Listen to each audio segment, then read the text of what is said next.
नमस्कार, मैं हूं हेमेंद्र शर्मा और आप देख रहे हैं एमपी राउंड अप। रविवार को गुजरात के गृह राज्य मंत्री हर्ष संघवी ने एक्स पर सूचना दी कि गुजरात एटीएस और नारकोटिक्स कंट्रोल ब्यूरो की संयुक्त कार्रवाई में भोपाल में एक ड्रग फैक्ट्री का भंडाफोड़ हुआ है, जिसमें 1814 करोड़ रुपए की एमडी ड्रग बरामद की गई है। गुजरात के गृह राज्य मंत्री के इस खुलासे के बाद मध्य प्रदेश में हड़कंप मच गया। कांग्रेस पार्टी ने आरोप लगाया कि मध्य प्रदेश पुलिस को इस ड्रग फैक्ट्री के बारे में कोई जानकारी नहीं थी और मध्य प्रदेश पुलिस की नाक के नीचे यह फैक्ट्री चल रही थी। हमला सीधे मुख्यमंत्री मोहन यादव पर था, क्योंकि मुख्यमंत्री के पास ही गृह डिपार्टमेंट भी है, जिसके अंदर पुलिस डिपार्टमेंट आता है। खैर, शाम होते होते, क्योंकि गृह राज्य मंत्री गुजरात के सुबह जब उन्होंने जानकारी दी थी तो मध्य प्रदेश सरकार का कोई जिक्र नहीं था, पुलिस का कोई जिक्र नहीं था, लेकिन शाम होते होते गुजरात के गृह राज्य मंत्री ने मुख्यमंत्री मोहन यादव को पत्र लिखा, जिसमें मध्य प्रदेश पुलिस की भूमिका की सराहना की गई और कहा कि उन्होंने अच्छी तरीके से मध्य प्रदेश की पुलिस ने जो है मदद की। इसके बाद आपको बता दें कि ये जो पूरा मामला है, इसमें कुछ गिरफ्तारियां हुई हैं, लेकिन सबसे उल्लेखनीय गिरफ्तारी जो है वो एक व्यक्ति की है, जिसका नाम है हरीश अंजाना। और ये हरीश अंजाना जो है मंदसौर के रहने वाले हैं। और सोमवार को कांग्रेस पार्टी के प्रदेश अध्यक्ष जीतू पटवारी ने प्रेस कॉन्फ्रेंस करके आरोप लगाया कि हरीश जो है जगदीश देवड़ा के साथ जो है उनके संबंध हैं, उप मुख्यमंत्री मध्य प्रदेश के जो हैं, और उनके लगभग 500 के करीब फोटोग्राफ्स और वीडियोस जो हैं जगदीश देवड़ा साहब के साथ हैं। और उन्होंने मुख्यमंत्री जी से यह भी पूछा कि क्या वो उनके खिलाफ कार्रवाई करेंगे। आपको यह भी बता दें कि 24 सितंबर को मध्य प्रदेश पुलिस के जो इंटेलिजेंस डिपार्टमेंट है, उसके जो मुखिया एडीजी जो है जयदीप प्रसाद, उनका ट्रांसफर हो गया था, उन्हें लोकायुक्त पुलिस में भेज दिया गया था। और 24 सितंबर से लेकर आज दिनांक तक किसी भी व्यक्ति को, किसी भी पुलिस ऑफिसर को एडीजी इंटेलिजेंस के तौर पर नियुक्त नहीं किया गया है। तो अब सवाल बहुत सारे हैं। क्या मध्य प्रदेश पुलिस को इस पूरे ऑपरेशन की जानकारी थी? यदि नहीं थी तो क्या यह इंटेलिजेंस फेलियर है? और क्या एडीजी इंटेलिजेंस अगर अपॉइंट नहीं है, कोई regular IPS officer ADG intelligence की पोस्ट को नहीं संभाल रहे हैं, तो क्या सरकार की भी इसमें जिम्मेवारी बनती है? जगदीश देवड़ा और हरीश अंजाना का क्या संबंध है? हरीश अंजाना सोशल मीडिया पर अपनी प्रोफाइल्स में खुद को भारतीय जनता युवा मोर्चा के कार्यकर्ता भी बता रहे हैं। तो ये संबंध क्या, ये रिश्ता क्या कहलाता है? और भी बहुत सारे प्रश्न हैं, लेकिन इस पूरे मुद्दे पर आज हम बात करने के लिए हमारे साथ इस समय मौजूद हैं senior journalist mister Arun Dikshit. आपका बहुत बहुत स्वागत है। सबसे पहला सवाल तो यही कि कितना बड़ा इंटेलिजेंस फेलियर पुलिस का इसको आप मानते हैं? मध्य प्रदेश की राजधानी में पुलिस की नाक के नीचे फैक्ट्री, ड्रग फैक्ट्री का संचालन हो रहा था और एटीएस गुजरात और नारकोटिक्स कंट्रोल ब्यूरो की संयुक्त टीम ऑपरेशन करती है। मध्य प्रदेश पुलिस को कोई हवा नहीं लगती है, ऐसा प्रतीत होता है। जो हर्ष संघवी जो गृह राज्य मंत्री हैं गुजरात के, उनका जो पहला ट्वीट आया था, एक्स पर जो पोस्ट आया था, हालांकि शाम तक उन्होंने कहा कि मध्य प्रदेश पुलिस ने भी बहुत मदद की है। कितना बड़ा फेलियर आप इसको मध्य प्रदेश पुलिस का मानते हैं? हेमेंद्र जी, ये सबसे बड़ा मजाक है। मध्य प्रदेश में ड्रग्स का कारोबार होता है, अफीम की खेती मंदसौर नीमच में होती है। वहां से आप याद करिए, बरसों पुराने, मैं आपको याद दिलाता हूं 93-94 की पटवा सरकार गिरी थी, दिग्विजय सिंह चीफ मिनिस्टर बने थे। तब हाउस में दिग्विजय सिंह ने सफी का नाम लिया था, पटवा जी भी थे और आमने सामने आरोप लगे थे। तो ये जो एरिया है मंदसौर, जहां से श्रीमान जगदीश देवड़ा आते हैं, वहां अफीम की खेती और ड्रग्स का कारोबार खुलेआम होता है। तो जगदीश देवड़ा जी के संबंध आंजना जो है, तो पहले सर ये इंटेलिजेंस फेलियर पे अगर मैं वही कह रहा हूं कि वो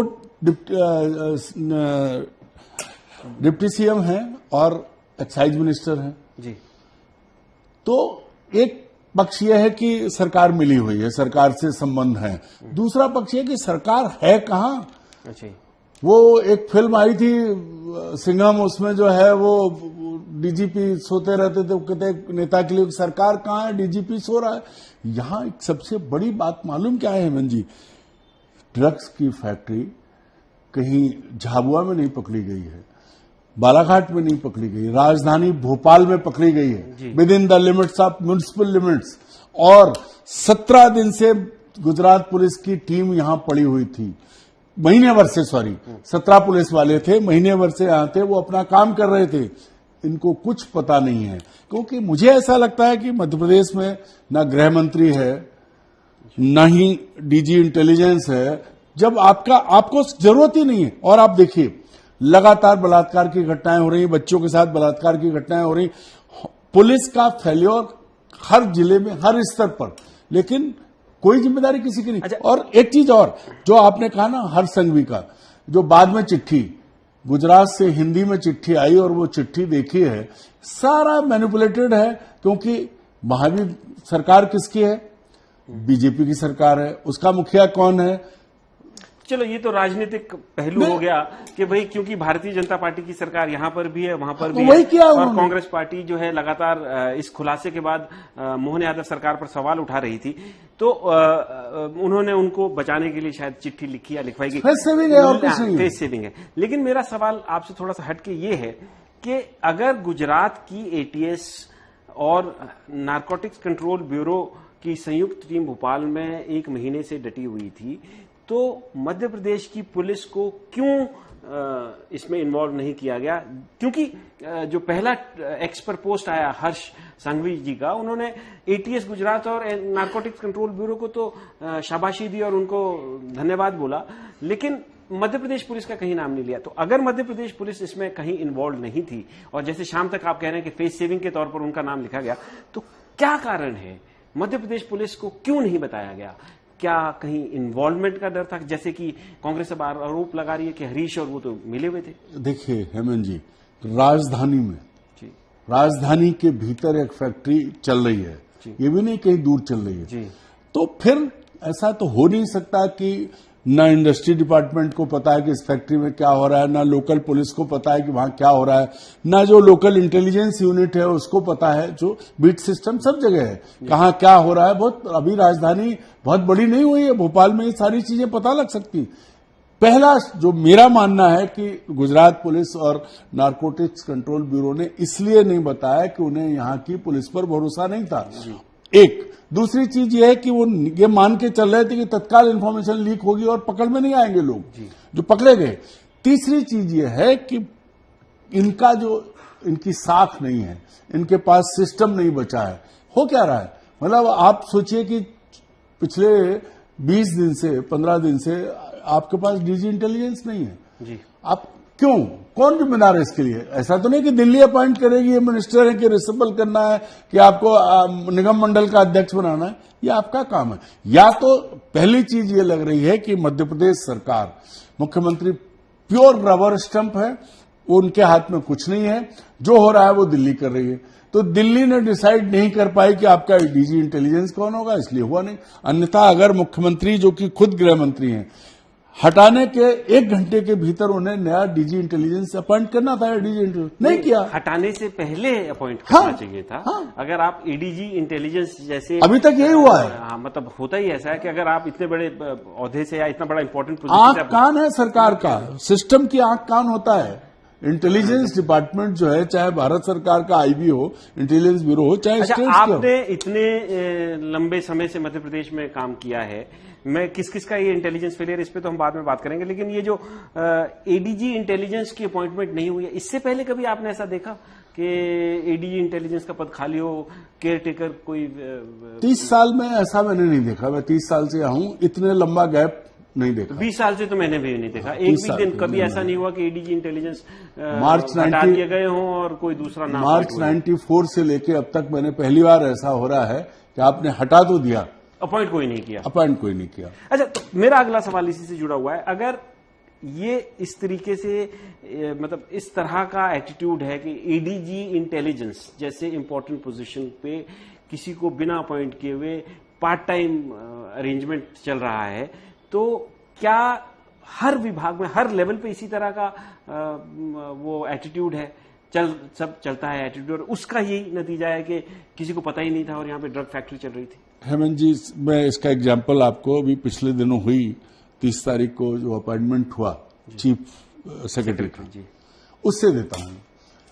आपको भी याद होगा कि एक और अफसर को कह दिया मुख्यमंत्री ने, और 30 तारीख को वो चुनाव के दौरे पे निकल गए झारखंड, और बधाइयों का दौर चल रहा था। दोपहर को 1:30 बजे दिल्ली से मैसेज आया और उसके बाद सारी चीजें बदल गई। तो मुझे ऐसा लगता है कि मध्य प्रदेश की पूरी सरकार, मैं बहुत दावे के साथ, जिम्मेदारी के साथ ये बात कह रहा हूं कि मध्य प्रदेश में जो सरकार है वो भी मेकशिफ्ट अरेंजमेंट पे चल रही है, क्योंकि मुख्यमंत्री अपने स्तर से कुछ नहीं कर पा रहे हैं। उनका सबसे पहले चीफ सेक्रेटरी, चीफ मिनिस्टर की टीम का जो सबसे इंपॉर्टेंट रोल जो है उस टीम में, मुखिया जो है वो चीफ सेक्रेटरी है। वो किसी और को चाहते थे, फिर किसी को और को बनाना पड़ा। एक चीज। दूसरी चीज, मिनिस्टर्स का कोऑर्डिनेशन बिल्कुल नहीं है। आप देखिए कि आप वो करना बहुत कुछ चाहते हैं। तीसरी चीज ये है कि क्रिकेट पैरेलल्स में बात करें तो ये ऐसे कैप्टन है जो अपनी प्लेइंग 11 डिसाइड नहीं कर पा रहे हैं। नहीं, उनको पता ही नहीं है कि उनके साथ उनका बॉलर कौन सा होगा और उनका विकेट कीपर कौन सा होगा। अगर वो जिसको बॉलर सोचते हैं वो पता लगा कि ओपनर बैट्समैन है, और जिसको ओपनर बैट्समैन सोचते हैं कि वो तो विकेट कीपर है। तो उनकी स्थिति है कि उन्हें खुद पता नहीं है। और मजे की बात यह है कि दिल्ली, जिसने उन्हें चीफ मिनिस्टर बनाया है, भाई 3 राज्यों में पर्ची चीफ मिनिस्टर हैं, मध्य प्रदेश, छत्तीसगढ़, राजस्थान, तो तीनों राज्यों की ये स्थिति है। दिल्ली किसी को भी, एक जमाने में कांग्रेस पर जो आरोप लगते थे, कांग्रेस ने कभी ऐसा नहीं किया जैसा बीजेपी कर रही है। उत्तराखंड ले लीजिए, मध्य प्रदेश ले लीजिए, राजस्थान ले लीजिए, छत्तीसगढ़ ले लीजिए, चारों राज्यों में मुख्यमंत्री की कोई हैसियत नहीं है। जो फैसला करना है वो दिल्ली कर रही है, और इस वजह से ये सब हो रहा है। मध्य प्रदेश में आप समझिए, पहले पिछले दिनों एक रिकॉर्ड आया था कि 3.2 लेडीज के खिलाफ वो जो है अत्याचार या केसेस कम हुए, तो सब कूद रहे थे। क्यों? क्योंकि पिछली सरकार में ज्यादा थे, तो शिवराज सिंह को ही कटघरे में खड़ा कर रहे थे। यहां सबसे बड़ी समस्या है जो मेरा आपसे सवाल, सॉरी आपको इंटरप्ट कर रहा हूं, क्योंकि आप शिवराज सिंह चौहान की बात कर रहे हैं। एक परसेप्शन इस तरह का हो गया है कि क्योंकि व्यापम का भी मामला भी थोड़े दिनों पहले उठा कि शिवराज सिंह चौहान का डर भी है कि कहीं वो इस तरीके से यहाँ पे इंटरफेयर करते हैं, इस तरीके से यहाँ पे दखल अंदाजी होती है कि सरकार उससे बाहर नहीं निकल पा रही है। अब सवाल ये है कि शिवराज सिंह चौहान का डर क्यों? क्योंकि शिवराज सिंह चौहान को मोहन ने नहीं हटाया था, मोहन यादव जी ने नहीं हटाया, उनको तो नरेंद्र मोदी ने हटाया था और अपने साथ ले गए। अब यही तो बात है कि दिल्ली चाहती क्या है? जो कांग्रेस करती थी वो अब दिल्ली की लीडरशिप कर रही है कि शिवराज सिंह चौहान यहां आते हैं, वो मोहन यादव के पास भी फाइल लेके जाते हैं, बयान भी देते हैं, बात भी करते हैं, और बहुत सारे कैबिनेट में जो इनके साथ हैं लोग, वो इन्हें अपना नेता नहीं मानते हैं। बहुत साफ है।